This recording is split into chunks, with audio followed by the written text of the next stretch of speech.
Graça e paz do nosso Senhor Jesus.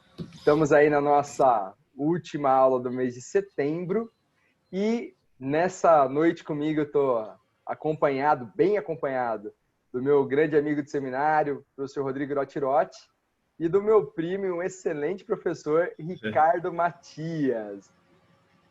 Tudo bom, Ricardo? Diz aí para os nossos alunos. Graça e paz, pessoal. Tudo bem? Tudo jóia? É um prazer estar aqui. Vamos aprender juntos aí nessa aula, né? Vai ser bênção, em nome de Jesus. Professor Rodrigo. Graças e paz a todos os alunos. É uma satisfação enorme poder estar participando de mais uma aula e que Deus venha falar aos nossos corações grandemente mais uma vez. Perfeito. Ali já de cara uma correção no meu título, né? Ficou Egisto. É Egito. Tira. Vamos tirar esse S logo aí. É fruto de preparar as aulas durante a noite. E para a gente entender um pouquinho o contexto de hoje, a gente vai falar um pouco sobre a estadia de Israel dentro do Egito e a importância disso, né, para a história dos hebreus. Como a gente tinha mencionado na aula passada, essa aula ela compreende Gênesis 42 a 47 e é imprescindível que a leitura desses textos seja feita, porque a gente não tem tempo de ler os textos na íntegra e tem muito conteúdo, muito conteúdo. Então, essas aulas são um complemento histórico, um direcionamento, um link entre os temas, mas ela não substitui a leitura da palavra de Deus. Ela tem que ser um apoio a essa leitura. Então, como sempre fazemos quando se trata da palavra de Deus, ela tem que ser interpretada, ser compreendida através do Espírito. E nós só podemos fazer isso em espírito de oração. Então, vou pedir para o nosso querido professor Ricardo conduzir essa oração inicial para que todos nós possamos estar dentro desse mesmo espírito, compreendendo as Escrituras Sagradas. Amém. Vamos lá, já deixa sua Bíblia aí preparada, seu caderno, sua caneta, que vamos aprender juntos agora e pedir a bênção de Deus para essa aula. Amém? Feche seus olhos.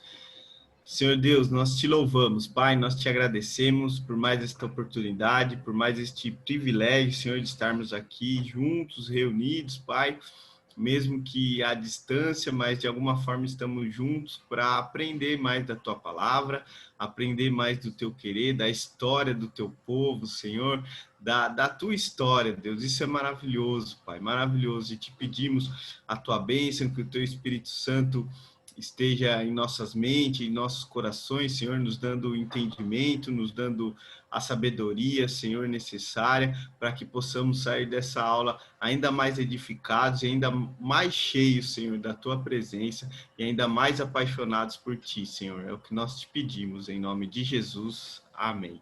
Amém. Glória a Deus. E para nós iniciarmos a aula de hoje, né? Como introdução, gostaria de mencionar que a gente vai encerrar uma parte da história, né? E também a minha série de aulas. Essa é a última aula que eu vou dar nesse mês e semana que vem um novo professor vai assumir o posto. E hoje eu queria trilhar com vocês o que eu considero uma das mais emocionante momento ali da caminhada dos israelitas, né? Semana passada a gente viu um pouquinho sobre a vida de José, a venda de José pelos seus irmãos, a prisão e também como ele se tornou ali o vice-rei do Egito, né? E para iniciar a aula de hoje, eu queria fazer uma síntese, na verdade, de como Deus restaura famílias e corações. E para não deixar a aula tão longa, eu vou tentar narrar os fatos de uma maneira bem rápida, porque nós estamos falando aí de 4 capítulos da Bíblia que tratam desse tema. Por isso é importante a leitura desses capítulos, né? Do 42, que fala da primeira visita dos irmãos ali a José, do 43, quando eles retornam, né? De Canaã mais uma vez para buscar alimentos, para trazer ali Benjamim. O capítulo 44, que vai mostrar todo esse desenrolar da história, até o capítulo 45, onde José se revela aos seus irmãos. Esses capítulos, eles são ricos e cada versículo deles tem detalhes fantásticos. E essa aula teria umas 4 horas de duração se a gente tratasse de todos esses detalhes. Por isso, eu mais uma vez reforço, façam essa leitura desses capítulos porque é essencial. E em resumo desses capítulos, o que nós temos? Como a gente viu na semana passada, a profecia que que o faraó teve aquele sonho, a interpretação de José, ela aconteceu. Então tiveram 7 anos de fartura, muito alimento, e José foi guardando e estocando alimento pela direção de Deus para que aquilo servisse de base, de sustento, como salvação realmente do mundo ali, né? Para aquele período, nos 7 anos de fome. E quando a fome derradeira chegou, os 7 anos de fome, a fome também atingiu as terras de Canaã, né? Também afetou os povos da região. E Jacó, ele fica sabendo, né? Porque a notícia corre rápido, né? Tá todo morrendo de fome, tem um lugar que tem comida, vai todo mundo para lá, né? Hoje a gente está vivendo aí a crise do arroz, né? O preço do arroz lá em cima, e a gente vê como há uma corrida para comprar alimento. E mais uma vez, os irmãos que presenciaram isso aí, né? Já faz aí 3 semanas que estamos falando da crise do arroz. Um monte de gente começou a correr para comprar arroz, que vai que fique mais caro. Então, quando tem falta de alimento, o pessoal corre e aí tenta comprar mais, tocar mais. E o que acontecia? Jacó ficou sabendo que havia mantimento no Egito e foi lá para comprar comida, né? Enviou seus filhos para irem àquela terra, né? Então ele tinha ali com ele, Benjamim já estava nascido, então ele tinha 11 filhos ali com ele, né? José, para ele, estava desaparecido, teoricamente. E esses 11 foram mandados, exceto Benjamim, foram todos mandados para pegar essa comida. E, na verdade, tirando ali esse eram os 10 que desceram. Dos 11, Benjamim ficou 10 descendo. Desses 10 que foram para o Egito, foram os mesmos irmãos, né, Rodrigo, né, Ricardo, que tinham traído o José há muitos anos atrás. Exceto Rubem, né, que tenta dar uma salvada na história, serão aqueles que pegaram, jogaram ele na cisterna e que venderam como escravo. Então, aquilo, por mais que José, a gente vê pelo nome dos filhos, né, Efraim, Manassés, ele dissesse que não, tá tudo bem, as coisas estão bem, não estavam bem ainda, né? E Jacó, por medo de perder, e aí mais uma vez, o Rodrigo mencionou na semana passada, professor Ricardo, sobre esse amor que Jacó tinha por José, porque José era filho de Raquel, né, a mulher que ele tanto amou. Então ele tinha muito apreço. Quando José é vendido como escravo, para Jacó é como se ele tivesse sido morto, que os irmãos levam as vestes dele e falam, não, um animal matou nosso irmão. Então, na cabeça de Jacó, Israel, o filho tinha morrido. E Raquel concebe mais um filho, que nasce Benjamim. E na concepção de Benjamim, Raquel morre. Então, imagina o amor que não tinha por esse menino, que Jacó tinha por Benjamim. Então, os irmãos falaram, não, mas deixa Benjamim comigo, né? Deixa Benjamim comigo, porque vai que ele morra. Então, era o segundo protegido ali, né, Rodrigo? Se a história não menciona com detalhes, mas se Jacó cuidava tanto de José e tinha tanto apreço por José, imagina com Benjamim. Com José, teoricamente, ali para a cabeça dele morto, e com o Benjamim nascendo, com a morte de Raquel, a gente tinha um contexto bem diferente. E nesse meio tempo, José estava governando todo o Egito. Ele estava como praticamente o vice-rei. E era ele quem cuidava dessa venda das porções de alimento aos povos, na verdade, né? E logo que os irmãos chegam diante dessa autoridade egípcia, e de fato eles não conseguem reconhecer o irmão ali, o Rodrigo mencionou, né, Rodrigo? Como é que é a cultura hebraica? A gente tá meio cultura hebraica aqui, você, né? Ó, então. E nós temos Pode falar.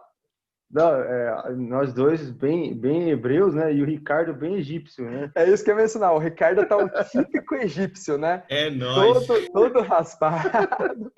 E, Ricardo, pensando em várias etnias egípcias que assumiram o posto, é histórico que havia vários momentos em que o Egito era governado por negros. E, de fato, nós estamos falando de uma nação africana ali, né? Então, você tem algumas dominações e acaba tendo alguns faraós brancos, mas o egípcio mesmo é basicamente o Ricardo.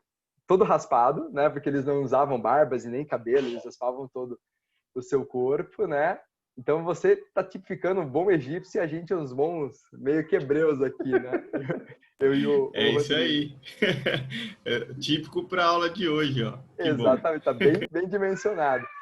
E para pensar, quando eles veem aquele homem todo raspado, sem barba, eles não reconhecem o seu irmão. E ali já tinha passado um bom tempo, eles tinham vendido um adolescente, ele já tinha aí 30, se a gente começar a pensar que ele começou a governar com 30 anos, foram 7 anos de vacas gordas ali, né? 7 anos de boas colheitas, e estava iniciado 7 anos de fome. Eu não creio que eles tenham ido logo no primeiro ano da fome, talvez lá, né? Porque eram anos que iam ter escassez. Então, no mínimo, nós temos um José agora com 37, 38 anos. Então, a diferença de idade de um adolescente com um cara de 38 anos é muito grande. Você já não reconhece muito bem, né, aqueles traços juvenis num homem já com quase 40 anos. Então, quando aqueles irmãos eles se deparam com esse cara paramentado com as roupas egípcias, todo raspado, eles não reconhecem de forma nenhuma o seu irmão, né? E logo que os irmãos se dirigem a ele, o que eles fazem? Se prostram aos pés. Eles se ajoelham, se inclinam diante de José. E José vai se lembrar claramente do quê? Do sonho que ele tivera quando estava adolescente ainda, né? Das espigas de trigo, né? Se prostrando diante dele. Então, essa visão, aquele sonho que ele teve dos feixes de trigo se dobrando a ele, se cumpria nesse momento, né? Apesar dos irmãos não terem reconhecido, ali estava se cumprindo aquele sonho, aquela profecia que, no mínimo, já passaram uns 20 anos. Né, Rodrigo? A análise acho que seria mais ou menos essa, né? Ele devia ter uns 17, agora com 37, 38. Eu concordo com você. Se a gente for fazer a gente está fazendo aqui uma análise cronológica bem, né, bem simples, mas acredito que é isso mesmo, Ernesto. Ele devia de ter aí seus 37, 38, vai. Vamos colocar aí, a grosso modo dos 35 aos 37, 38 anos, vai. E lembrando, Amados, que assim, a gente não está no chutômetro nisso, não. A gente está usando versículos bíblicos para fazer esses cálculos. Como a gente viu na aula passada, menciona que José tinha 30 anos quando começou a governar ali no Egito, né? Ser colocado nesse posto de controle, e isso acontece logo depois da interpretação dos sonhos. Os sonhos previam 7 anos de vacas gordas, de grandes colheitas, e 7 de magras. Então a gente fez um cálculo matemático aí de 30 mais 7 para dizer 7 anos bons, e como já estava na fome, estávamos no 8º ano, então os 38 anos, né? Aí é uma análise bem superficial mesmo, como o Rodrigo falou, nós não estamos pegando nada de dado histórico, apenas fazendo uma análise do texto bíblico e fazendo contas matemáticas. Mas pensa nisso, a gente tem um período dele, a palavra nos escreve que ele foi vendido muito jovem, ainda adolescente, né? Ele fica na casa de Potifar, alguns anos, ele é preso por 2 anos, ele depois vai. Então, todo esse período histórico que ele está no Egito, ele aprende com os escribas, o tempo na casa de Potifar, é tempo suficiente para ele aprender a língua, para aprender com os escribas, para ganhar algum tipo de status, e isso demora um tempo. Então, tudo isso a gente considera, basicamente, que ele ficou uns 15 anos ali dentro desse contexto até assumir, de fato, o trono. Então, se ele tinha uns 15, 16, 17, não sabemos, ele passa um período de perto de 10, 12, 13 anos nesse contexto todo, entre a casa de Potifar e os 2 anos, 2, 3 anos de prisão que ele fica. E qual que é o fato? Legal, Ernest, só interromper um minutinho, o legal que todo esse tempo, né, que ele ficou aí de quando ele era adolescente até ele se tornar governador do Egito, foi um tempo de preparação, né, de Deus para que ele chegasse nessa posição, porque como você bem colocou aqui no slide, né, quando os irmãos dele se prostraram, José se lembrou do sonho, ou seja, Deus fez José se lembrar do sonho, um sonho que Deus tinha dado para ele quando ele ainda era adolescente, né? E muitas coisas precisaram ocorrer para que tudo isso se cumprisse. Então, trazendo para os nossos dias aqui também, né? Muitas coisas às vezes acontecem em nossas vidas que nós não entendemos, que nós achamos que muitas vezes é algo ruim, é algo que não vai ser bom, mas se é algo que Deus colocou, vai ser bênção. Tanto que quando isso aconteceu, Deus lembrou, né, José do sonho, e que ali estava se confirmando tudo aquilo, e que tudo que tinha acontecido até então tinha sido o propósito de Deus, uma preparação de Deus para aquele momento, né? Isso é maravilhoso. Perfeita a tua colocação, Ricardo, porque de fato é isso. Você vê que toda essa história que José passa ele é preparado por Deus com um propósito muito específico, né? Esse tempo que ele fica, a gente viu na aula passada, ele estuda com um escriba na casa de Potifar. E até que estava analisando com o Rodrigo, não era algo comum, não é algo que se fazia com escravo. Era algo que se fazia com a nobreza, com os filhos de nobres, né? Então, toda uma preparação. Como é que alguém poderia assumir um posto tão importante se não conhecesse a língua egípcia, que ele aprendeu naquele momento, naquele tempo, a casa de Potifar, e as escrituras egípcias. Então, ele sabia registrar as coisas. E isso era muito importante para a posição que ele iria assumir. Então, você vê que Deus foi preparando a vida dele de uma maneira poderosa. E a gente vai ver ainda mais pontos importantes de como Deus preparou todo o cenário para que isso acontecesse. E bem colocado por você, professor. Detalhe das nossas vidas. Muitas vezes a gente passa por adversidades, por dificuldades, a gente não entende o porquê e reclama. Mas Deus tem planos maravilhosos. O professor Rodrigo até mencionou, né? Romanos, todas as coisas que operam para o bem daqueles que amam a Deus, e vivem segundo o seu propósito. Nossas vidas, elas estão sendo cuidadas por Deus. É lógico que, assim, a gente, muitas vezes por nossas próprias falhas, né? E aí vem a nossa livre agência, a gente paga o preço de erros que nós cometemos e pecados. Mas quando nós estamos buscando a Deus de maneira sincera e vem situações complicadas, que possamos entender que muitas vezes elas são o pano de fundo de uma história que Deus quer fazer em nossas vidas. E não foi diferente na vida de José, né? Por quê? Aí, seguindo um pouco os capítulos, e aí não tem como não ler isso aí, não tem como ignorar, e por isso eu reforço, façam a leitura desses textos, porque o que se segue nos capítulos 42 a 45 são diálogos maravilhosos. E Rodrigo, eu vou colocar, seria impróprio eu tentar fazer um resuminho aqui e os alunos acharem, não, agora já entendi. Tem que ser lido na íntegra. Então vai ficar assim, dever de casa. Você que não leu os capítulos sugeridos na aula passada, do 42 ao 47, faça essa leitura. Faça essa leitura, porque são diálogos maravilhosos que José trava com seus irmãos e todos os acontecimentos ali naquele ponto. Vão ter fatos ali no meio em que ele prepara, vamos, entre aspas, uma armadilha para os seus irmãos, porque ele queria que o seu irmão de sangue ali, né, de filho de Raquel também viesse, ele pudesse conhecer. E dentro do coração de José havia um falso sentimento, né? Por quê? Apesar de aparentemente ele estar sarado, porque quando ele dá o nome dos filhos ali, né, de Manassés, Deus o fez esquecer tudo o sofrimento e toda a casa de meu pai. Efraim, Deus o fez prosperar na terra onde tenho sofrido, né? Então você entende que ele via aquilo como um sofrimento, mas Deus fez ele prosperar naquele lugar onde ele foi preso, etc. Então tanto Manassés como Efraim dariam a impressão, cara, José superou isso, tá tudo bem com ele, né? As feridas foram saradas, mas será que estava bem assim? Vou pedir para você, professor Ricardo, ler para a gente o capítulo 45, versículos de 1 a 3, onde a gente vai ter uma análise do coração de José e a gente vai entender se estava bem sarado assim ou não.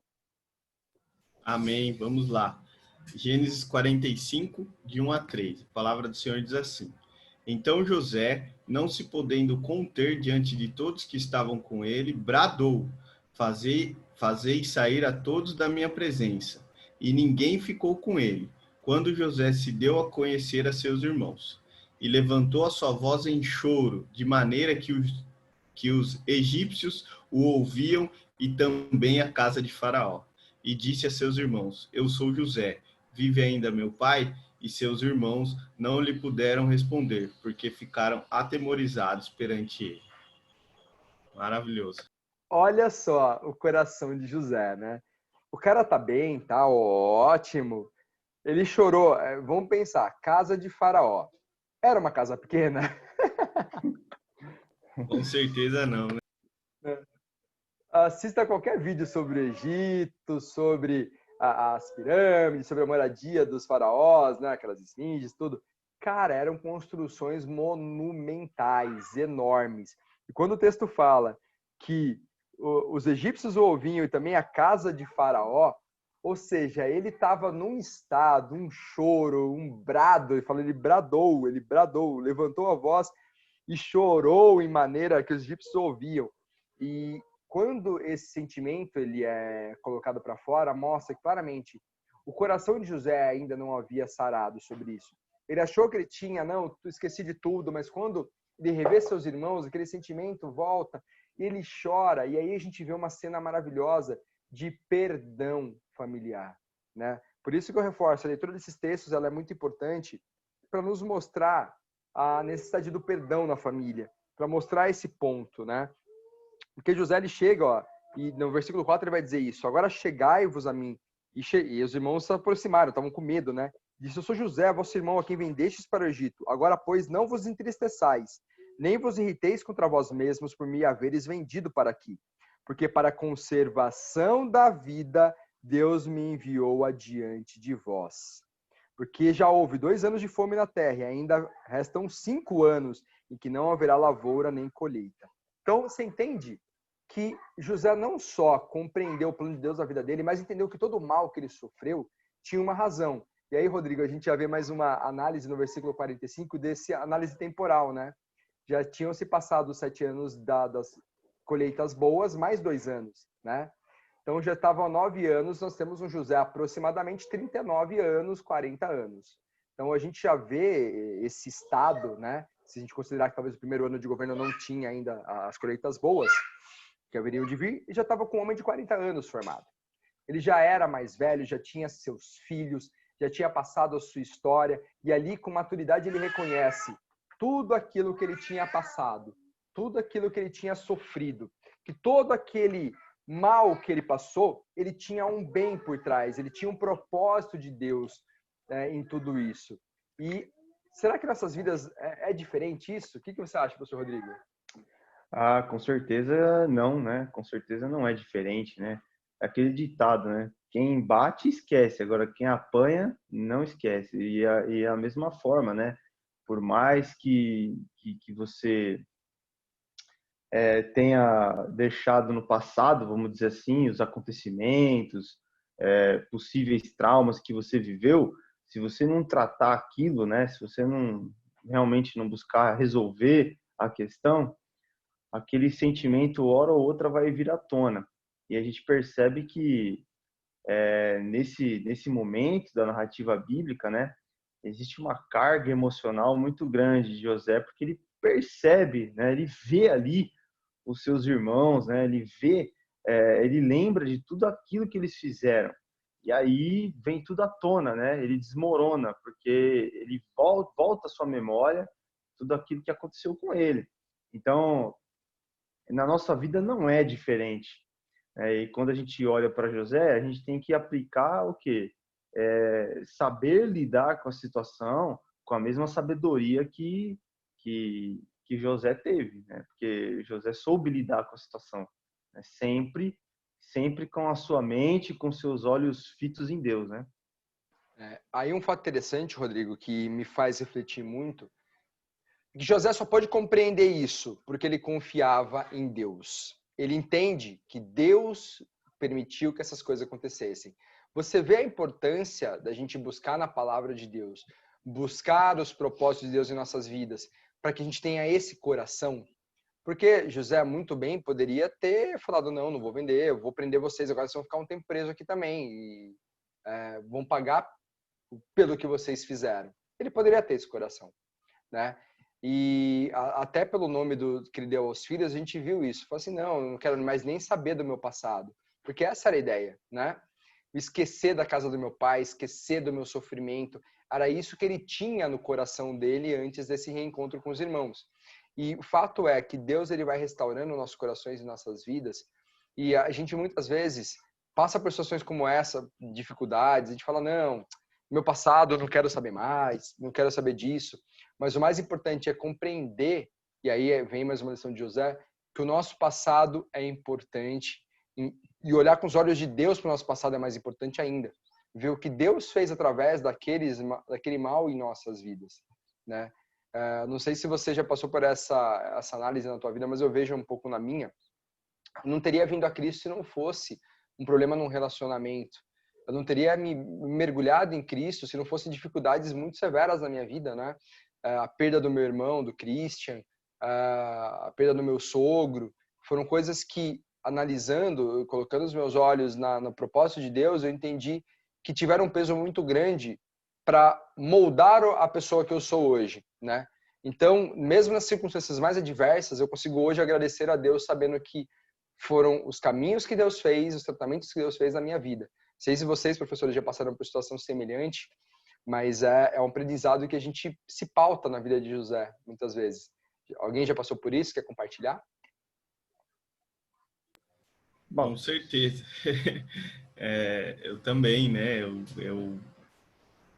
Eu cheguei até Cristo, até o Senhor Jesus também, num momento de muita dificuldade, parecido também, né? Problema de relacionamento, familiar. Então, todas essas dificuldades me levaram a buscar a Deus, né? De uma forma diferente. Me fizeram entender, na verdade, que havia algo errado e que faltava alguma coisa na minha vida. E pela graça e misericórdia de Deus, o Senhor, vamos falar assim, me atraiu.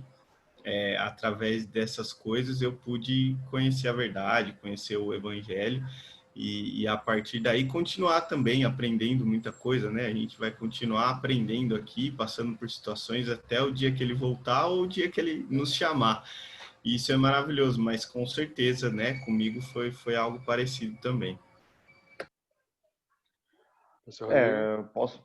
Posso comentar brevemente, né, de forma bem breve, que a gente tem história, né? Que eu acredito que todos nós temos uma grande história aí, né? Mas sim, comigo não foi diferente. Eu tive traumas na minha vida, né? Eu tive situações difíceis que colaboraram para minha maturidade na caminhada. Mas quando eu cheguei, né, até Cristo, quando ele me chamou e eu consegui ouvir o seu chamado, né? Foi basicamente por dois motivos. Um profundo sentimento de solidão, né? Eu me sentia sozinho dentro da casa da minha família, não sabia nem explicar por que eu me sentia daquele jeito, né? E o outro ponto era a busca pelo Deus verdadeiro, porque a minha família ela já tinha passado por várias religiões mas a tradição católica, né, sempre presente na família e aí até um ponto que minha família me disse que eu tinha que estudar, eu tinha que, como católico, aprender, e eu fui estudar e eu percebi que nem mesmo o catolicismo, que era a religião mãe, vamos dizer assim, da minha família, não conseguia me explicar algumas coisas e algumas perguntas que eu fazia para eles no catecismo ou na crisma lá, eles não conseguiam me responder. Então, essa busca pelo Deus verdadeiro e um profundo sentimento de solidão foram que me levaram a entender que existia um vazio dentro de mim, que eu não conseguia encontrar, mas que essa peça do quebra-cabeça que faltava, ela chegou até mim, ela veio até mim, né? Que foi o Senhor Jesus Cristo. Então, sim, houve momentos difíceis, mas que pela misericórdia de Deus, ele pôde me sustentar e me conduzir. É interessante ver no teu testemunho, Rodrigo, que nós vemos os pais da igreja e muitos dos grandes teólogos que passaram pela mesma situação, né?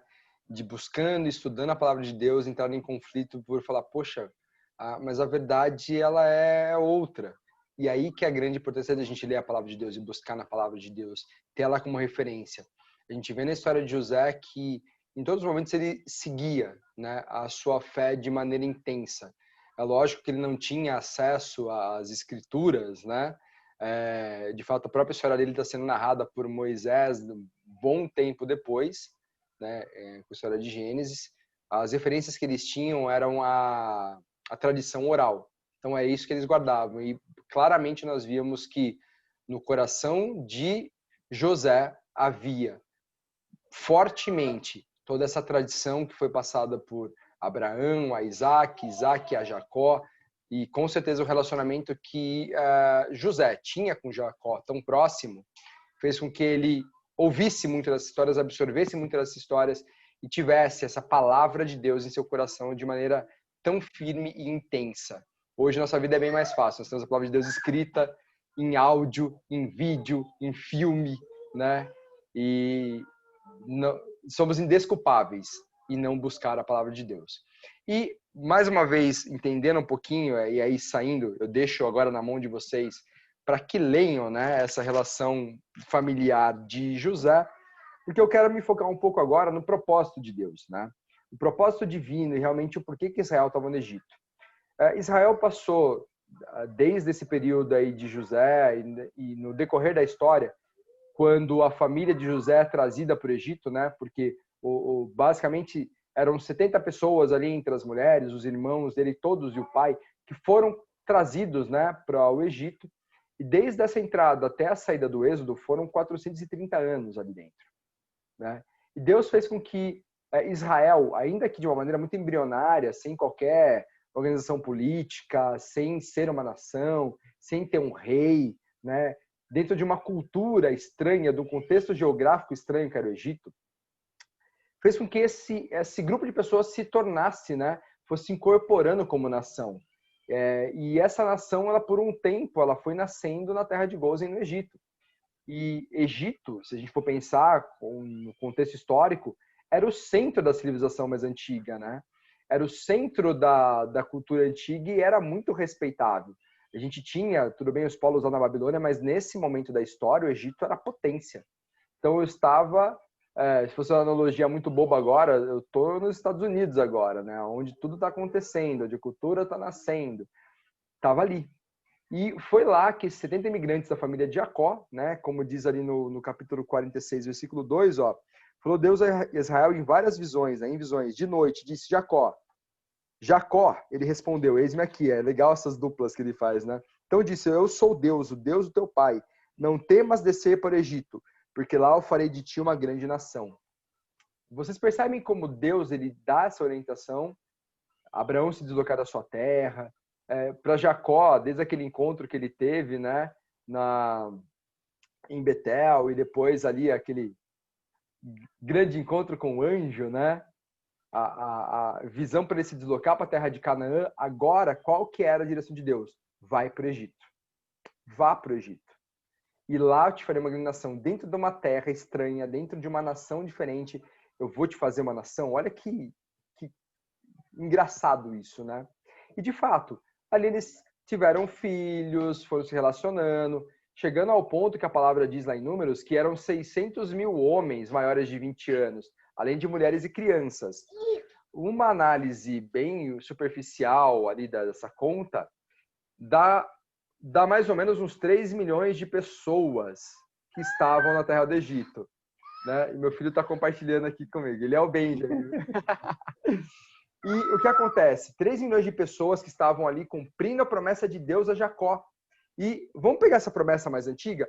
O professor Rodrigo, lê para a gente Gênesis 28, 14. Vamos pegar a promessa lá atrás, nessa relação inicial com Jacó, para a gente entender o tempo de Deus para as coisas, né? Sim, vamos lá. Gênesis 28, 14. Vamos chegar aqui, vamos voltar um pouco aqui. Relembrar as aulas passadas aí, né? Exatamente. Gênesis 28, 14, está escrito assim, ó. Tua posteridade se tornará numerosa como a poeira do solo. Tu te estenderás para o ocidente e o oriente, para o norte e para o sul, e todos os clãs da terra serão abençoados por intermédio e por tua descendência. Então a gente vê aí a promessa de Deus, né? Não, e Para Jacó. Interessante pensar. Se a gente está falando de homens ali, acima de 20 anos, ou seja, homens que estavam com capacidade de trabalho, né? Vamos fazer umas comparações meio rápidas ali, né? Eu vou pegar aqui, não sei, Rodrigo, quantos habitantes tem Jundiaí, você sabe? Quantos anos tem Jundiaí? Habitantes. Habitantes? Não sei, cara. Não sei te acho falar. que 300 mil, né? Eu acho. Então vamos pegar, pelo nosso amigo Google, pai dos burros aí, nós temos uma população de 354 mil pessoas. Vamos pensar Jundiaí, território de Jundiaí. Quem já andou no centro de Jundiaí durante a semana? O mundaréu de gente, mesmo agora que estamos na pandemia, você vai para o centro, aquele mundaréu de gente. É gente pra caramba, não é? Sim. 300 mil pessoas em Jundiaí hoje. Estamos falando ali de 600 mil homens maiores de 20 anos. É quase o dobro da população de Jundiaí de homens maiores de 20 anos. Se pensar que cada um tinha uma esposa ou mais, né? Dentro da cultura hebraica isso era permitido, mais de uma esposa. Filhos. Naquela época, o professor Rodrigo bem analisou aí uns textos atrás, filhos você tinha na base de uns 10, 15. Né? E aquele povo era bom de fazer filho. Então a gente está falando de uma população gigantesca. Esse número de 3 milhões não é um chute aleatório. Ele de fato é muito factível. E esse número de pessoas é um número absurdo de gente dentro de uma terra. Você bater o olho nas quantidades de pessoas é quase que grão de areia mesmo. Então você vê uma promessa de Deus se cumprindo a um homem que não podia ter filhos, que era Abraão, né? Que vai ali com muito esforço, tem Isaac, né? Tem Ismael. Isso é uma parte de muitos aqui estão falando só de Israel. Vai ver quantos árabes tem. E tudo bem, né? A descendência divina está aqui, né, com Isaac, mas olha para o outro lado, gente. Essa promessa se cumpriu de maneira magnífica na vida dessa geração, né? Abraão, Isaac, Jacó. E aí nós estamos vendo o resultado na família de Jacó, porque ele é isolado, aquela família de Jacó, no Egito, e se multiplica dessa forma. Então, quando a gente para ver isso, a gente entende que Jacó sai de Canaã para o Egito, e Deus, ele também faz uma promessa para ele que é muito importante, que ele voltaria de lá. E aí nós vemos mais uma vez algo que ia se cumprir muito para frente. No Gênesis 46, versículo 3 e 4, né, então na continuação disso, ele falou, desce para o Egito, né, no versículo 2. Versículo 3 disse, eu sou o Deus de teu pai, não temas descer para o Egito, porque lá eu te farei uma grande nação, eu descerei contigo para o Egito, e te farei tornar a subir certamente. A mão de José fechará os teus olhos. O que isso quer dizer? Quem sabe o que essa última frase quer dizer? A mão de José fechará os teus olhos. Professor Rodrigo? Que José, ele iria morrer, né, na presença de José. Exatamente. E qual que era a ideia? Ele iria morrer e estaria junto aos seus filhos. Quando ele morresse, né, José iria pôr a mão e fechar os olhos dele morto. Então, o grande desejo, a grande vontade que Jacó tinha era poder estar próximo do seu filho tão amado, né, que era José. E Deus garante, você vai para a terra do Egito, você vai estar lá, eu vou fazer vocês saírem de lá, e aí entenda que essa promessa, ela está colocada sobre a geração, né, de Jacó. E ele fala, e o teu desejo, que é você estar perto dos teus filhos, vai acontecer. Quando você morrer, teu filho vai estar com você lá.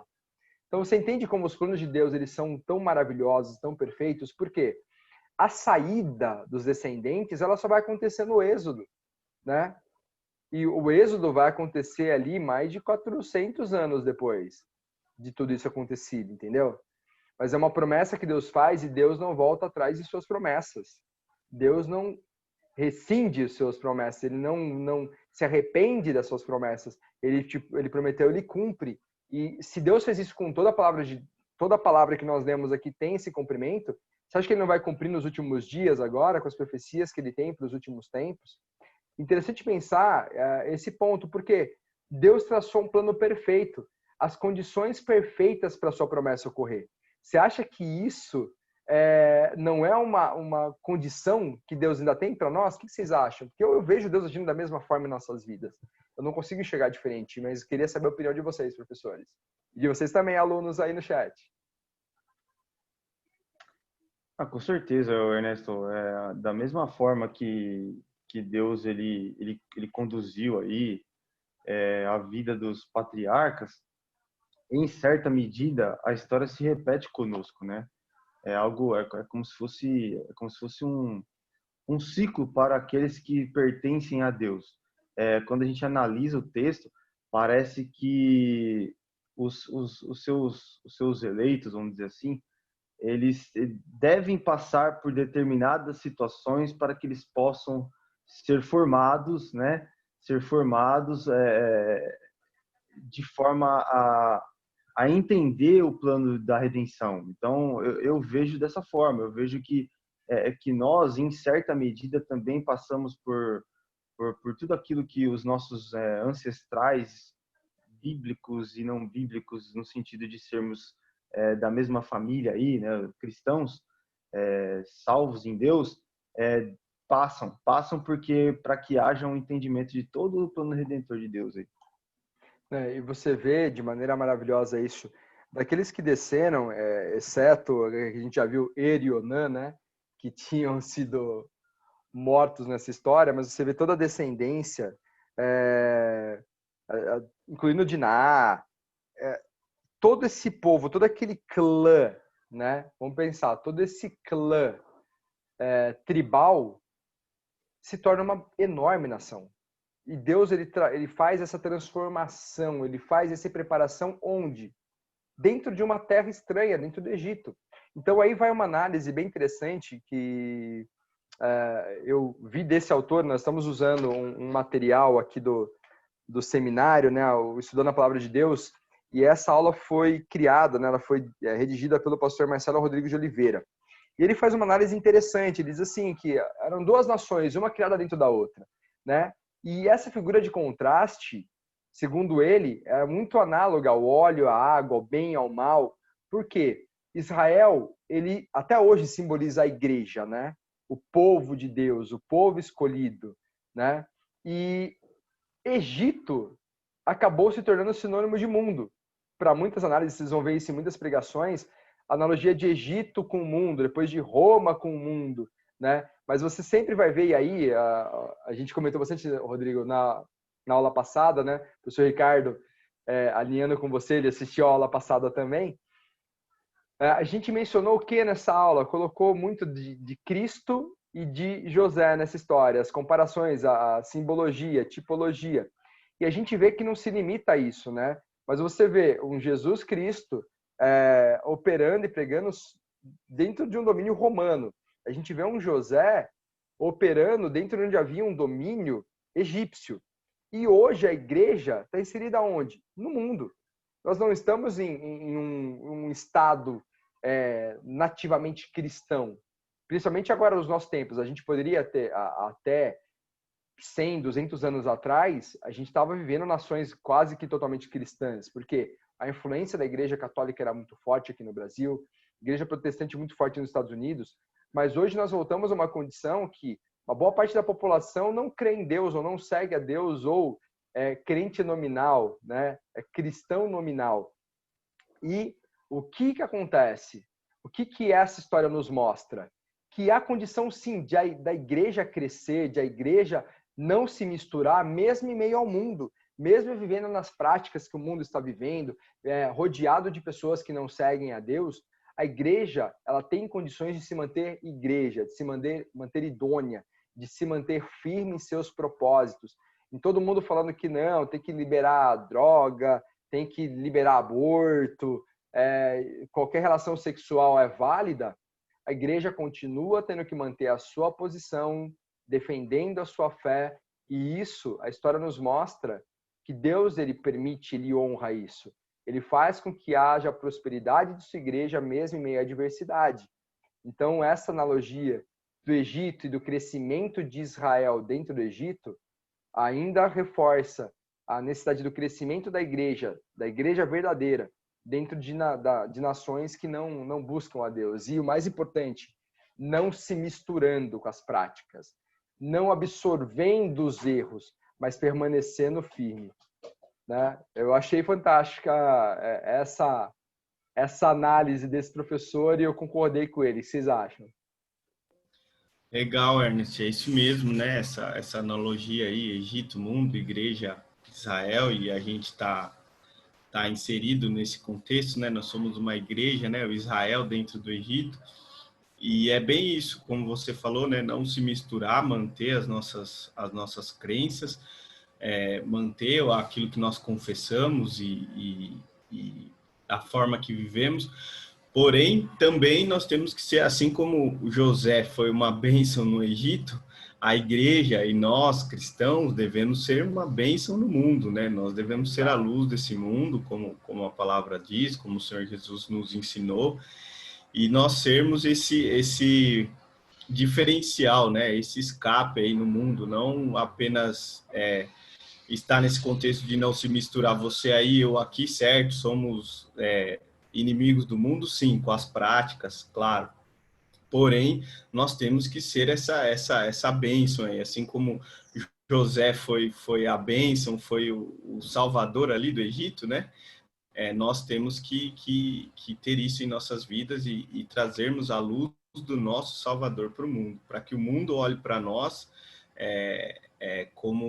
como referência e como a saída, né? Assim como foi com a gente, né? Nas nossas vidas, a gente acabou de comentar, né?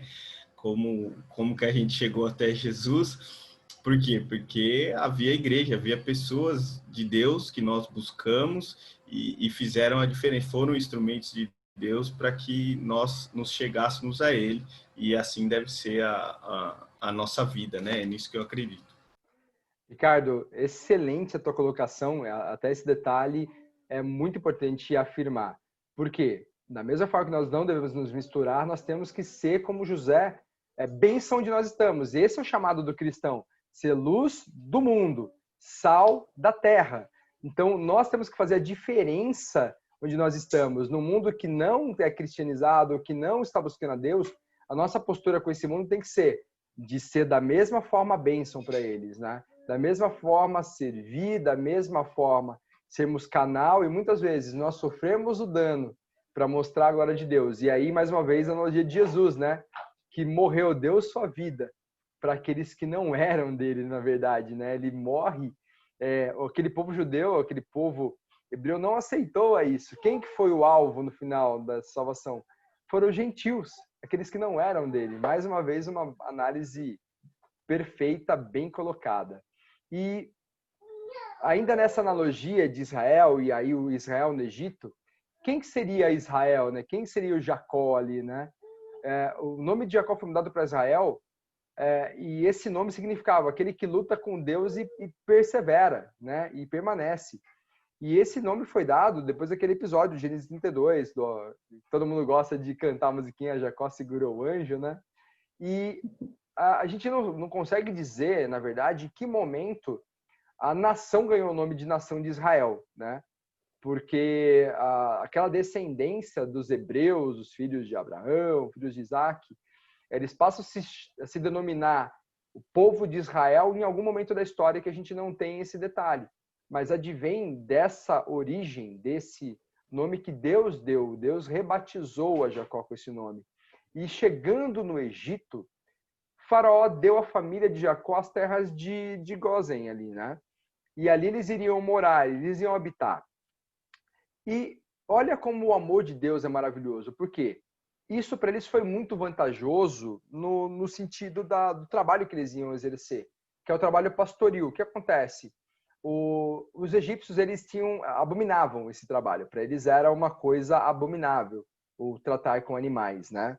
Mas era necessário que eles tivessem isso dentro da terra deles. Então, quando a gente vê a análise de Gênesis em 46:34, diz assim: respondereis, teus servos foram homens de gado desde a mocidade até agora, tanto nós como nossos pais, para que habiteis a terra de Gósen, porque todo pastor de rebanhos é abominação para os egípcios. Então, quando o José ele orienta seus irmãos como eles deveriam se portar, ele fala, olha, explica que nós somos um povo de gado, né? Desde a mocidade. A gente trata com rebanhos, com gado, e isso para o egípcio era abominação. Então, o que eles não queriam que vivesse dentro das mesmas propriedades. Então, reservaram uma terra separada. Você entende o propósito de Deus para isso? Estar em uma terra separada, jamais isolada, já começava a criar essa separação que seria importante. E José mesmo chegou a Faraó e falou, né, olha, meu pai e meus irmãos, com seus rebanhos e seu gado, com tudo que tem, chegaram da terra de Canaã e eis que estão na terra de Gósen. E aí ele pega 5 dos seus irmãos e apresenta para Faraó, né? E Faraó pergunta para eles, viu, qual é o trabalho de vocês? E eles respondem, segundo tinham sido orientados, que eles eram pastores de rebanho, assim como seus pais eram, né? E disseram mais para o Faraó assim, viemos para habitar nessa terra porque não há pasto para o rebanho de teus servos, pois a fome é severa na terra de Canaã. Agora, pois te rogamos, permitas habitem os teus servos na terra de Gósen. Então, tudo que Deus tinha montado nesse cenário para eles já favorecia, já criava as condições para que eles tomassem possessão de uma terra, se multiplicassem e não entrassem em conflito com os egípcios a princípio. Porque era uma terra que eles não tinham muito interesse e eles cuidavam de rebanhos que eles tinham menos interesse ainda, entendeu? E aí que eu acho importante como Deus cuida da sua igreja. E o porquê da importância, e aí eu vou fazer uma análise minha, e gostaria que os professores também colocassem a posição deles, mas por que o cristão precisa da igreja? Porque hoje tem um movimento muito forte dos cristãos sem igreja, né? Os desigrejados, adoram ser Deus de qualquer lugar. Agora tem culto online, para que você precisa estar congregado com alguém?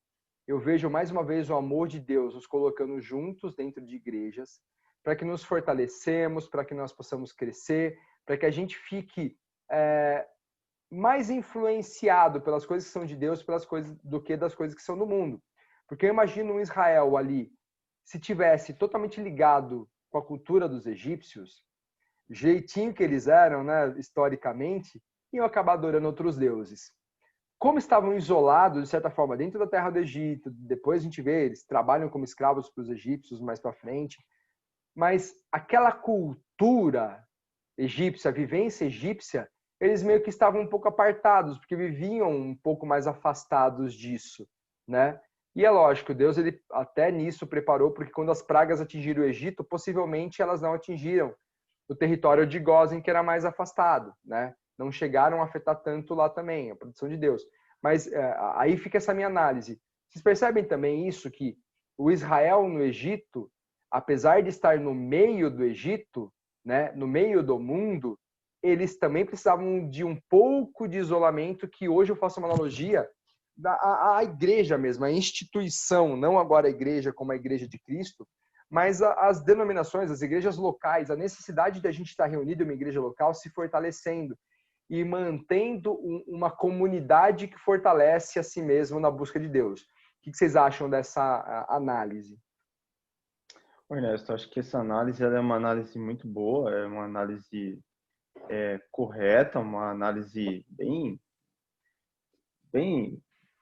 eficaz do contexto aí, e eu concordo com você. Eu acho que, assim, primeiro ponto, a igreja somos nós, mas quando estamos reunidos, né? Quando estamos reunidos. Então, assim, primeiro ponto é que por que a gente se reúne? Para cultuar a Deus, para preservar a nossa fé, porque quando a gente se reúne, nós nos apoiamos uns nos outros, nós nos aconselhamos, nós trocamos experiência, o que Deus faz, o que Deus tem feito em nossas vidas. Então, é um momento de comunhão.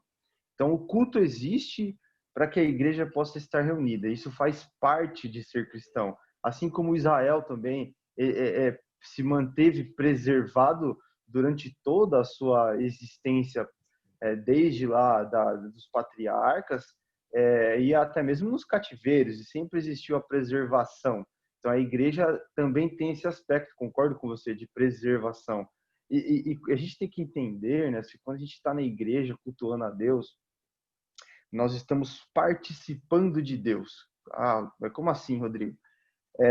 Se a gente entender que nós temos um Deus que ele é único, mas ele é um Deus diverso, ou seja, ele é Pai, Filho e Espírito Santo, né? E nós participamos desse Deus através do Espírito Santo, porque se ele habita em nós, então, de certa forma, nós estamos participando dele, Sim. porque ele faz parte de nós. É nesse aspecto que eu quero me referir. Então, quando nós estamos reunidos, nós também estamos fazendo a mesma coisa que Deus faz, só que numa outra proporção, uma proporção bem menor, que é o quê? Que é a igreja sendo um corpo. Assim como Deus é um, a igreja é um, e ela é diversa, porque nós somos diversos, nós somos vários, nós somos muitos, e assim como Deus é diverso. Então, é uma forma de nós expressarmos o que o nosso próprio Deus é. Então, eu vejo essa importância do culto, essa importância de estarmos juntos na igreja. Muito bom, perfeita essa colocação, na verdade, dessa comparação da essência de Deus, né? Se assim possamos dizer, com essa referência à igreja, né? A igreja é composta de muitas pessoas, e aí eu vejo muita igreja local como essa comunidade de proximidade onde se manifesta no coletivo esse poder de Deus, essa presença de Deus de maneira coletiva, né? Essa unidade, né? Que é uma forma muito embrionária da igreja como um todo, né? A comunidade local, a igreja local, ela é uma referência, ou ela é um símbolo dessa igreja maior. E ela não existe se não houver unidade, ela não existe se não houver comunhão, ela não existe se não tiver essa proximidade. Ela seria um corpo desmembrado, né? Uma perna para um lado, um pé para o outro, se ela não estiver andando em unidade. Então, isso para mim, é a chave da igreja. Professor Ricardo, tem alguma adição em relação a esse tema? Não, é isso aí, concordo plenamente com tudo. Essa é a minha visão também.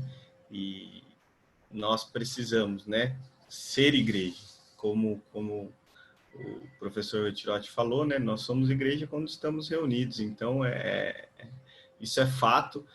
E nada se compara. A gente tem passado por isso, né? A gente viveu essa situação no começo da pandemia, em que não teve jeito, a gente teve que ficar isolado mesmo nos cultos online. E agora que está voltando aí o culto presencial, irmãos, pelo menos para mim, não tem nem comparação. Você tá lá presencialmente é algo fantástico. Que nem se compara quando a gente está assistindo online. Foi necessário? Foi. Era o que a gente tinha para o momento, e claro, né? E no momento Deus é maravilhoso, né? Ele trazia algo diferente, né? Naquele momento que foi necessário. Porém, quando se voltou aí os cultos presenciais, é algo indispensável que é insubstituível na minha visão. Né? E de fato é isso, Ricardo, que eu posso aprender a técnica de natação assistindo na TV, assim que se nada. Mas eu não vou aprender a nadar se eu não cair na água. Se eu não entrar dentro da água e nadar, né? Não tem como aprender isso totalmente na teoria. E eu vejo muitas vezes assim, quando eu escuto as pregações, os cultos, ótimo, é assim que a palavra de Deus diz. Mas como é que eu vivo isso? Só consigo ver isso na igreja. Só consigo viver isso em comunhão, vivendo com os irmãos, vivenciando essa história junto. Então é necessário, sim, que estejamos reunidos e toda a condição está preparada para isso. A gente já está nos cultos online aí desde julho, que é culto presencial desde julho, na verdade, né, que a gente retomou. Então aí, julho, agosto, já estamos aí na última semana de setembro e as atividades na cidade já retomaram, as pessoas têm ido aos shoppings, indo aos locais. O que impede de ir à igreja? E aí aquela questão, será que o nosso coração está em Cristo, está em Deus, e nós sentimos a necessidade de buscar a Deus? Às vezes é mais importante fazer uma compra no shopping, é mais importante o meu trabalho do que o meu Deus. E aí os nossos valores se percebe que estão invertidos. E pensando um pouquinho nesse homem que Deus usou, que foi a vida de José, né? José ele foi um instrumento de Deus para levar Israel para o Egito, né? Para levar Israel para esse local onde ele seria multiplicado, né? E é interessante pensar nisso, porque nós vemos alguns paralelos interessantes na vida de Jesus e na vida de José, né? Lembrando que José é um tipo de Cristo, né? Ou seja, tipifica a Jesus Cristo. Então, o nome que Faraó deu a José, né? Zafanete Paneia, que pode ser traduzido como Salvador do mundo, ou Deus vive, Deus salva. Então, ele era o Salvador do mundo para os egípcios. Jesus é o Salvador do mundo todo. Então, a gente vê uma grande referência, né? Porque ali a gente vê José livrando aquele povo antigo, o mundo antigo, da fome, né?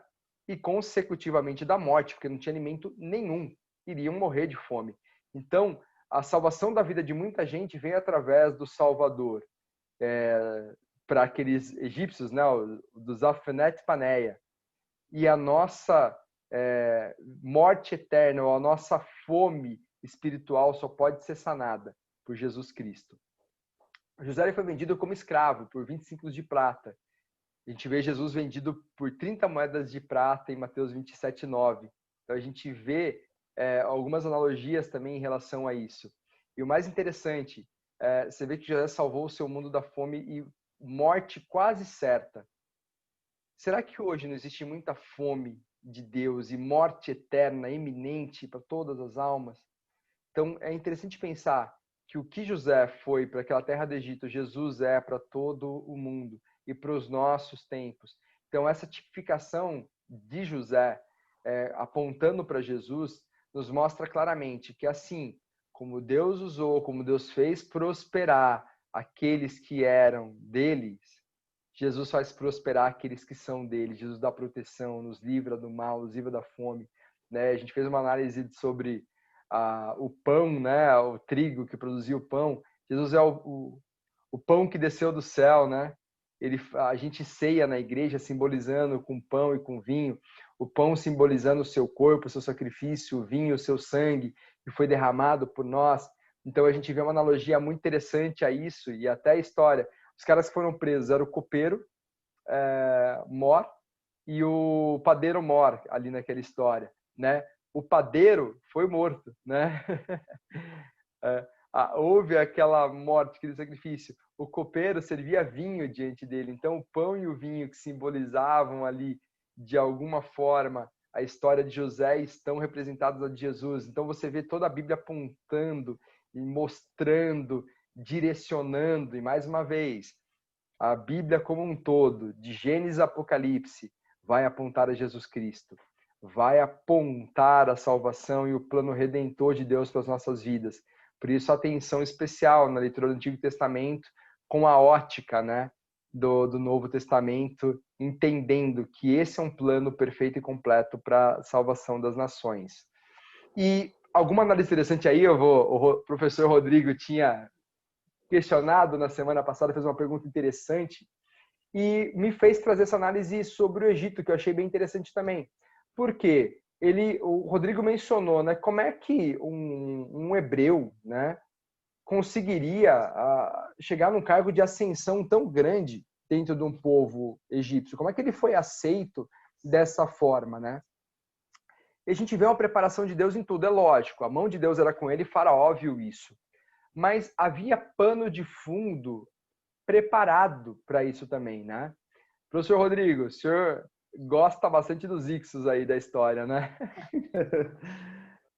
Vamos lá. O que eu posso colaborar aí com relação aos Ixos, né? Que não tem tanta referência assim direta, referência direta na Bíblia, né? Uhum. Mas quando a gente vai ler algum comentário bíblico sobre Gênesis ou algum dicionário bíblico, acaba apontando para alguns pontos que eu vou tentar colaborar aqui nessa aula. Uma das principais referências que a gente tem sobre os Ixos, ela é registrada num perfil histórico aí de um sacerdote e um historiador egípcio chamado Maneto. Maneto, ele foi um historiador aí egípcio do século III a.C. e ele vai fazer esse registro dos Hyksos, que ele vai se referir a eles como bem o Ernesto colocou aí, reis pastores, que eram nômades, que foge um pouco do perfil da raiz egípcia, né? Então a história que Maneto registra lá é que houve um período na história egípcia em que os faraós eles eram de origem oriental, eles eram semitas, vamos dizer assim, eles vieram de fora. E foi um povo que conquistou o Egito sem fazer guerra nenhuma. Então eles eram muito inteligentes, eles eram bem perspicazes, eles vão dominar o Egito. Alguns relatos, Maneto vai dizer que foi por volta de 500 anos, e alguns historiadores mais contemporâneos vão falar que os Hyksos ficaram ali no Egito por 150 anos. Mas houve uma influência cultural semita dentro do Egito que coincide justamente nesse período onde José foi para lá. Então você percebe que, como o Ernesto falou, você percebe que houve um pano de fundo que foi preparado. O Egito, né, Ernesto, foi preparado para que José fosse para lá. É incrível como você vê Deus trabalhando na história.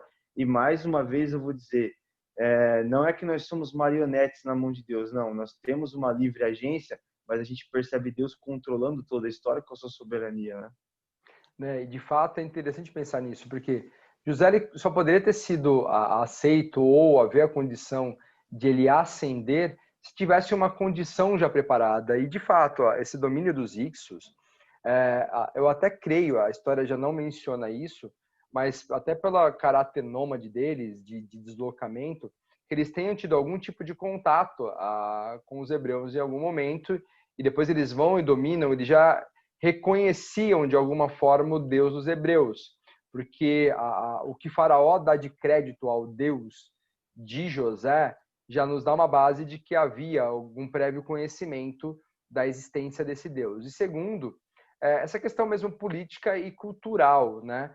Porque se aquele rei era descendente dos Ixos de alguma forma, ele não tinha uma aversão tão grande em relação ao pessoal que vinha da área oriental ali, ou um asiático, como o termo diria, né? E assim ele poderia ascender aos postos, porque ele fala, não, assim como nós Ixos, esse cara tem tanto capacidade quanto nós. Então aquele preconceito que previamente haveria de um egípcio tipicamente africano ali, né, do continente africano que estaria governando em algum período, não ocorrerá com essa condição desse período da história eu tenho um rei que tem uma influência, que tem uma ascendência dessa tribo, né, dos Hyksos.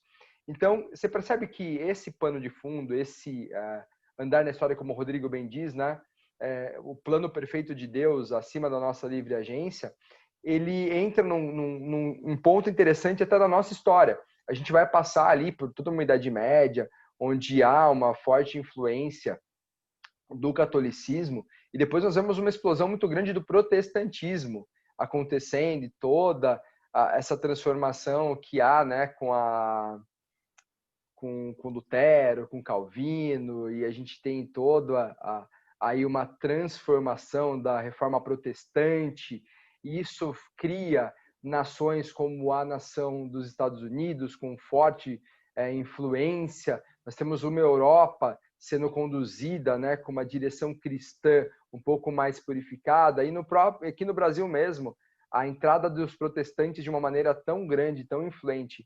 Hoje nós estamos vivendo um ponto da nossa história, onde nós aqui em 2020 estamos inseridos, que é a forte influência protestante. Nossa Constituição, se vocês pegarem com atenção, ela foi baseada na Constituição norte-americana, que por origem é baseada puramente em trechos da palavra de Deus. Então nós temos hoje algumas leis morais, algumas condutas que nós hoje vivemos que estão influenciadas fortemente. Por quê? Pelo quê? Pela palavra de Deus. Então, vivendo o cristianismo hoje do século 21, por mais difícil que pareça ser, é muito facilitado para nós. E aí nos deixa mais uma vez indesculpáveis em defendermos a nossa fé e nos posicionarmos como luz do mundo e sal na terra, porque todo o pano de fundo já foi traçado, já foi colocado, já foi dado, da mesma forma que nós vemos para o Egito, com José e toda essa história. Então, mais uma vez, eu coloco essa analogia para a nossa época. Me perdoem se parece anacronismo em alguns momentos, mas não é. É uma análise muito sincera de como nós estamos hoje e a situação da igreja hoje. Igreja no Brasil, que tem toda a liberdade de atuação e, infelizmente, não está se portando como deveria, né? A gente está vendo casos e casos e casos aí pela mídia. E qual que é o meu papel e o seu papel, o aluno da escola bíblica, professor de escola bíblica, em relação a tudo isso? A gente está vendo análises históricas, e aí eu vou colocar mais uma, que o Egito como terra de refúgio. Por quê? O Egito não foi só terra de servidão dos 400 anos de prisão, mas também foi a terra das panelas de carne e de pão, como diz Êxodo, né? Então, vou pedir para os professores lerem para mim Êxodo 16:3 e 42:1, por favor.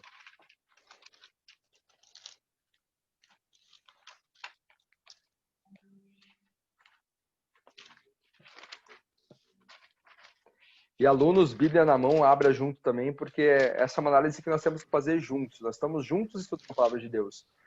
Essa também, ó, pode ler para a gente. Eu abri aqui Êxodo 16:3. Pode ler. Diz assim: disseram-lhe os filhos de Israel: quem nos dera tivéssemos morrido pela mão do Senhor na terra do Egito, quando estávamos sentados junto às panelas de carne e comíamos pão a fartar, pois nos trouxestes a este deserto para matardes de fome toda a sua multidão. Então, entende que aquele momento na terra, aí nós estamos falando do povo logo depois que saiu do Egito. O Egito também foi uma terra onde teve muita abundância, onde eles tiveram muito acesso a tudo. Então, como diz, panelas de carne, comíamos pão a fartar. Então, ali naquela terra, uma terra que foi de servidão, mas também o Egito foi uma terra que proveu para aquelas pessoas boas condições enquanto ali estavam, né? E 42:1, Rodrigo? Então, acho que tá, essa referência acho que tá... Eu acho que é Gênesis, se eu não me engano, essa aí. Porque Porque Êxodo cabe 40. Acho que é Gênesis 42:1. É Gênesis, desculpa. É Gênesis. Vamos lá, Gênesis 42:1. Assim que Jacó foi informado de que havia mantimentos no Egito, ordenou a seus filhos: por que estáis aí a olhar uns para os outros? E acrescentou, né? Ouvi dizer que há cereais para vender no Egito. Descei e comprai mantimentos para nós, a fim de que vivamos e não morramos. Aí, fazendo uma referência, né, de Egito como um celeiro aí para sustento de todo mundo, na verdade, né? Sim, exatamente. Aí você percebe que foi a terra da servidão, o Egito foi a terra do suprimento. Você vê que desde a entrada, né, aí nós temos uma análise, até a ordem deveria ter colocado diferente, mas desde aquele chamado, olha, lá tem comida, vamos para lá, até quando eles saíram, aquele povo que saiu 430 anos depois dizia, ali a gente tinha comida farta, tínhamos alimento. Então, o mundo o egípcio foi uma terra de sustento para eles. Assim como para nós, o mundo, por ruim que seja, é o nosso sustento. A gente está sendo provido por Deus nesse mundo, não está? Você tem seu emprego, você tem as provisões que Deus dá dentro dessa terra. Você não vive com um maná que está caindo do céu, mas Deus te sustenta no meio desse mundo bagunçado. Deus te sustenta da mesma forma. Ali também foi lugar de refúgio, né? Abraão teve lá em Gênesis 12:10, próprio Jesus, aí uma análise muito interessante do Egito é que quando Jesus tinha 2 anos de idade, houve aquela perseguição para matar as crianças. E Deus manda Jesus para onde? Vamos dar uma olhada em Mateus? Mateus 2:13.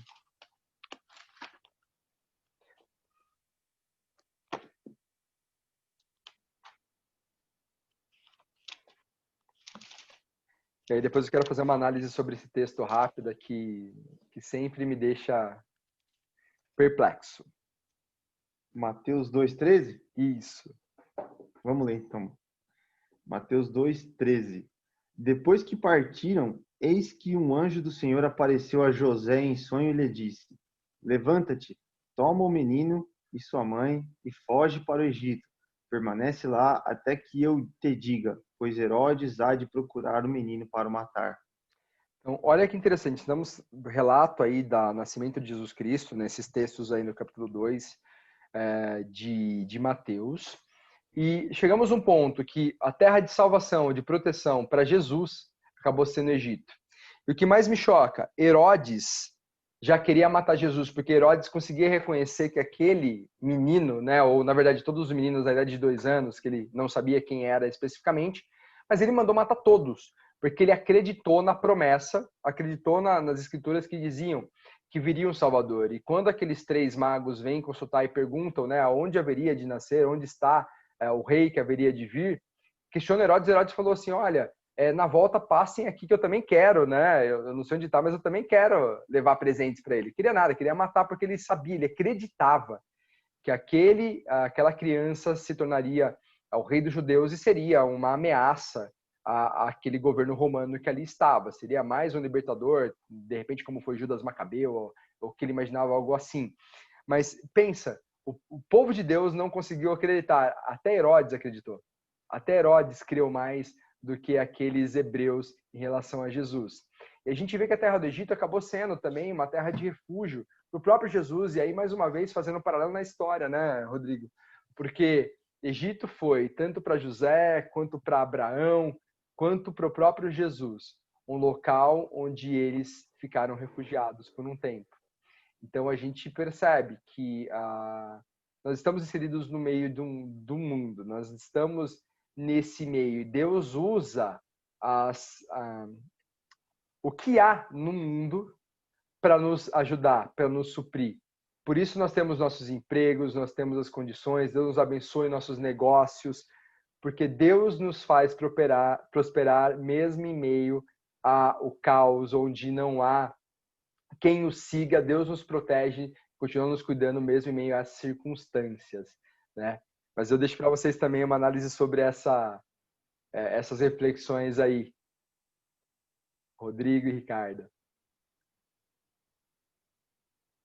Não, então, com certeza, né? Se a gente observar, como eu disse,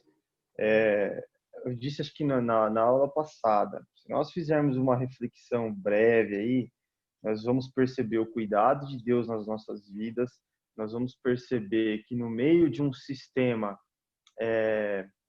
secular, ímpio, né, Deus ele preserva a nossa vida, como você disse, com nossos empregos, com as nossas casas, ele nos guarda, ele nos protege. E esse cuidado, né, a gente tem um proto-evangelho, um proto lá atrás, quando tem quando Deus ele deixa claro que haverá uma linhagem dos filhos de Deus e uma linhagem dos filhos da perdição, que começa lá no Éden, e a gente vem dos desdobramentos dessa linhagem, dos filhos da perdição, que depois lá Caim e Abel, depois a gente percebe isso nos patriarcas ali com os filhos de Jacó e Esaú, e vem vindo, essa história ela vem sendo repetida, né? E nós percebemos que no meio de tudo isso existe a preservação do povo de Deus sempre na história, né? E trazendo para os dias de hoje, assim como Deus preservou o povo de Deus usando a nação do Egito, Deus com certeza hoje preserva a sua igreja usando o mundo, né? De certa forma. Então a história ela se repete e a gente consegue observar e fazer essa aplicação, esse aprendizado, que Deus ele continua agindo como ele agiu lá na época de José no Egito, ele continua agindo nas nossas vidas hoje. E eu vejo ainda mais a história do próprio Israel, né? Você vê o povo de Israel passando por vários momentos. Babilônia, exílio com os persas, exílio com os gregos, com os romanos, né, sob o domínio romano, depois aquela diáspora, onde eles sempre estão inseridos em terras estranhas, terras diferentes, e Deus guarda essas nações, essa nação de Israel, mesmo em meio a todos esses povos. Você vê sempre Israel está ou cativo ou exilado em uma outra nação e Deus o guarda. E o grande ápice disso foi depois da diáspora, né? Depois da destruição lá em 70 depois de Cristo, se espalha para todas as nações e só volta em 1949, e se constitui a nação. E em cada país que esse povo estava guardado por Deus, estava mantendo as suas tradições, estava mantendo a sua cultura, né? É muito forte esse cuidado de Deus, não importa onde, não importa como. E nossa vida, nós temos que entender isso. Deus continua tendo o mesmo cuidado por nós também. E é muito interessante a gente pensar em relação a tudo isso e ter em mente, né, o cuidado de Deus, o cuidado maravilhoso de Deus com as nossas vidas.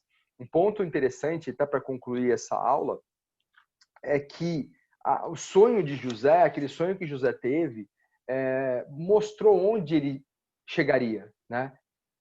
Que os irmãos iriam se inclinar a ele. A visão que ele tinha era essa proeminência em relação à sua família.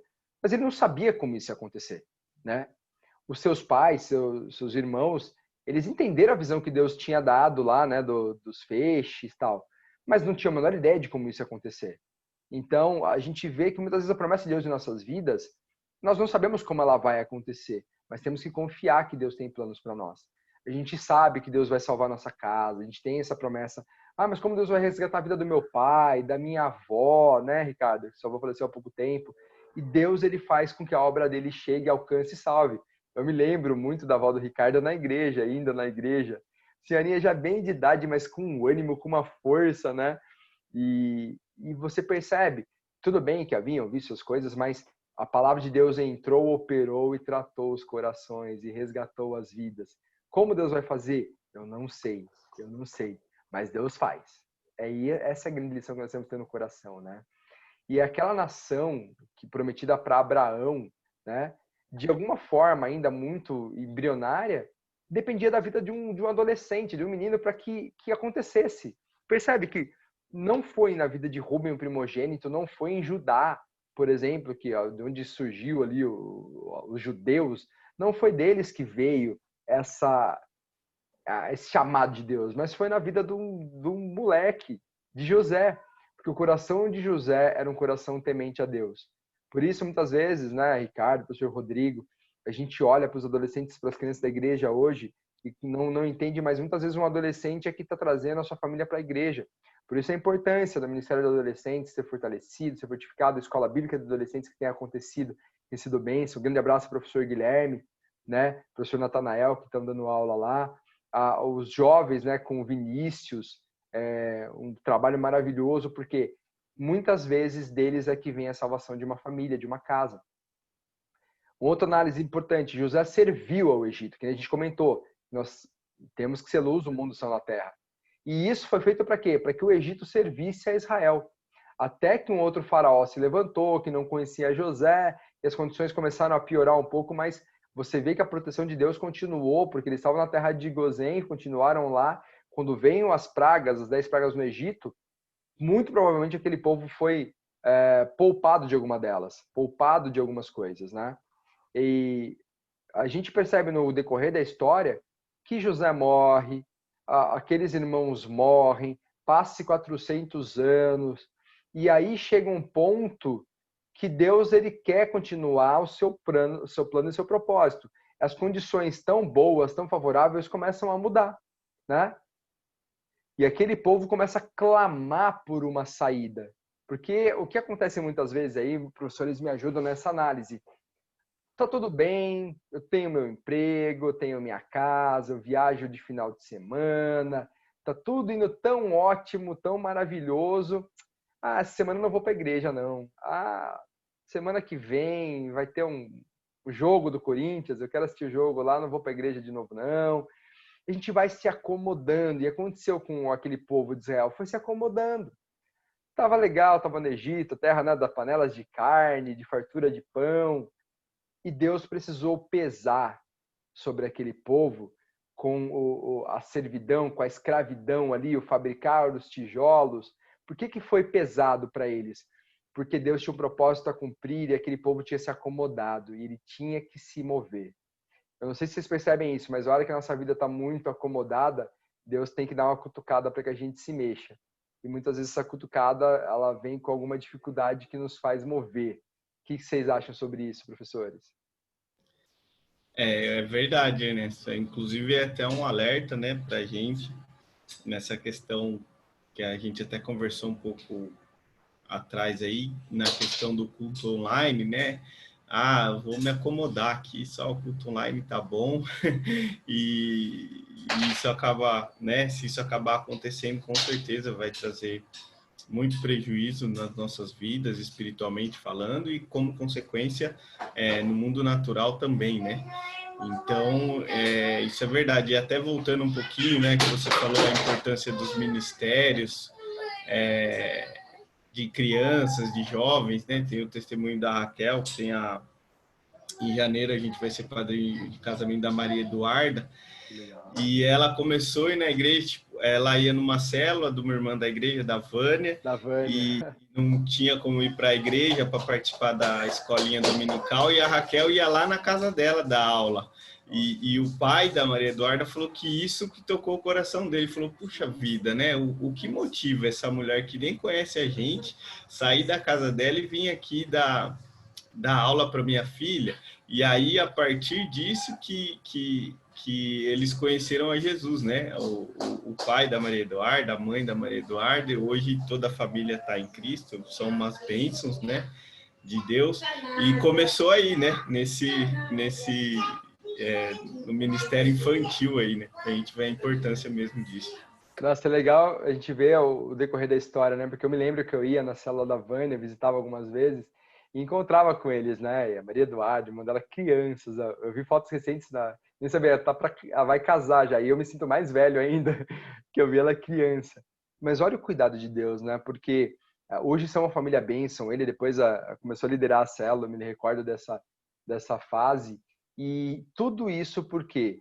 Porque ali Deus tinha preparado condição e o ministério infantil, a vida de uma criança, começou a transformar a história. A gente vê Deus usando, né? Você vê a história de Moisés mesmo como um bebezinho, sendo usado por Deus já desde o começo. E a importância da gente olhar para isso. Eu, Ricardo, nós temos filho, o professor Rodrigo logo aí, né? O professor Rodrigo já está nos planos. E na vida dos nossos filhos, nós temos que também entender isso. Nós temos que ensinar o caminho de Deus para eles e entender que muitas vezes o plano de Deus em nossas vidas vai se cumprir neles. O propósito pode se cumprir em nossos filhos. Por isso a importância da nossa dedicação em ensiná-los, em cuidar. Um outro ponto interessante é essa analogia que eu achei muito legal. José ele nasce fora do Egito e ele leva Israel para dentro do Egito. Moisés, ele já vai nascer dentro daquele contexto, já dentro do Egito, e leva Israel para fora dele. Você vê dois momentos da história.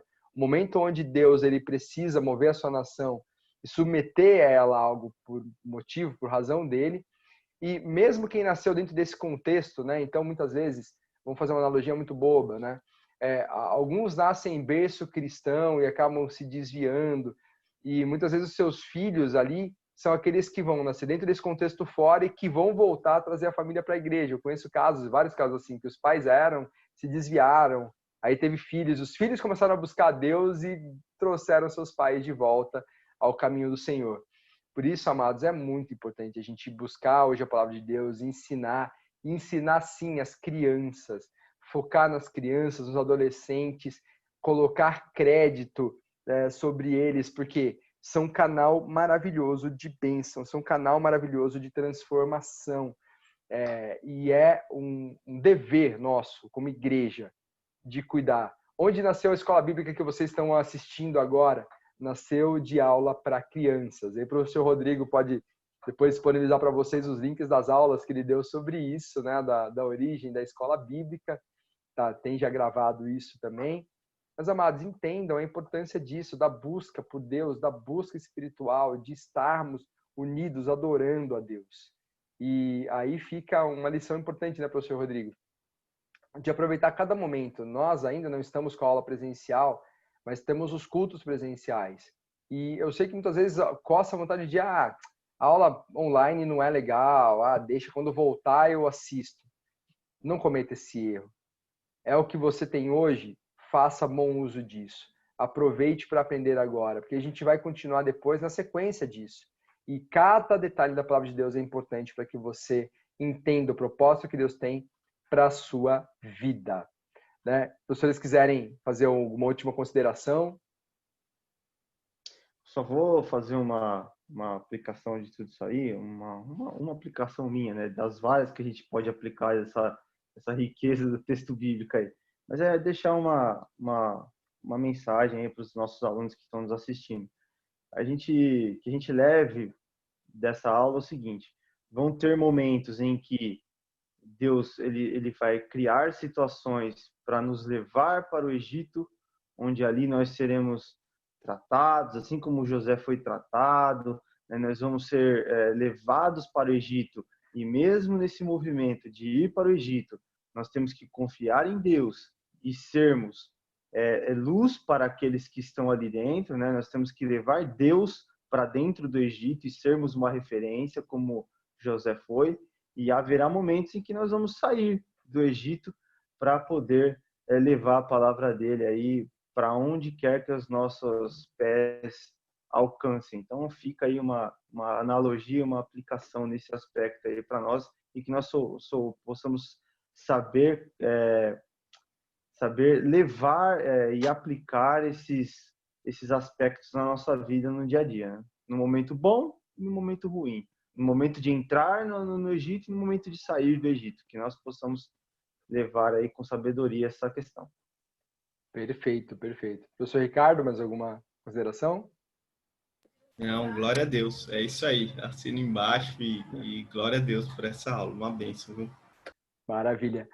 E, amados, semana que vem nós vamos ver as bênçãos proféticas, né? Vocês vão ter um outro professor dando aula para vocês sobre esse tema. Mas, como último dever de casa, eu já vou adiantar. Façam a leitura de Gênesis 48 a 50 para que vocês aproveitem essa aula. Não adianta vocês quererem absorver da palavra de Deus com essa 1 hora e meia de aula que a gente tem aqui, porque não tem como. É muito rico em detalhes e você vai aprender lendo a palavra de Deus. Aqui você tem essas explicações, algum adendo, como sobre os ixos, por exemplo, umas análises nossas, mas elas nem se comparam à riqueza e à grandeza da palavra de Deus. Então, faça a leitura, tirem dúvidas, perguntem, nós estamos à disposição para responder dúvidas que vocês tenham em relação à palavra. E fica o meu agradecimento por este mês aí de setembro que tivemos aula juntos, que estivemos aqui reunidos, pela fidelidade de vocês assistindo. Agradecimento ao professor Rodrigo, que esteve comigo em todas as aulas desse mês, ao professor Ricardo, que nos apoiando, e também ao professor Guilherme, que apoiou nas 2 primeiras aulas do mês, aí um agradecimento, porque, de fato, esses homens de Deus enriquecem muito a aula. É até difícil dar uma aula curta, porque quando a gente começa a discutir, vem tanto conhecimento, que eu aprendo em cada aula muito, muito. Para mim é uma aula realmente. Eu estou dando aula e estou aprendendo o dobro aqui com o conhecimento de vocês, né? E aí fica meu agradecimento e abro espaço para os professores aí para seus agradecimentos aos alunos, encerramento aí desse mês de setembro. Amém. Quero agradecer mais uma vez por estar presente aí nas aulas. Para mim uma satisfação enorme poder participar das aulas. Porque quando a gente participa, a gente aprende, como o Ernesto falou, né? Toda vez que a gente participa aí com os professores, sendo no preparo das aulas, quanto participando como professor aí comentando, a gente está aprendendo com eles, com as aulas que eles preparam, né? Então, da mesma forma, a gente aprende muito.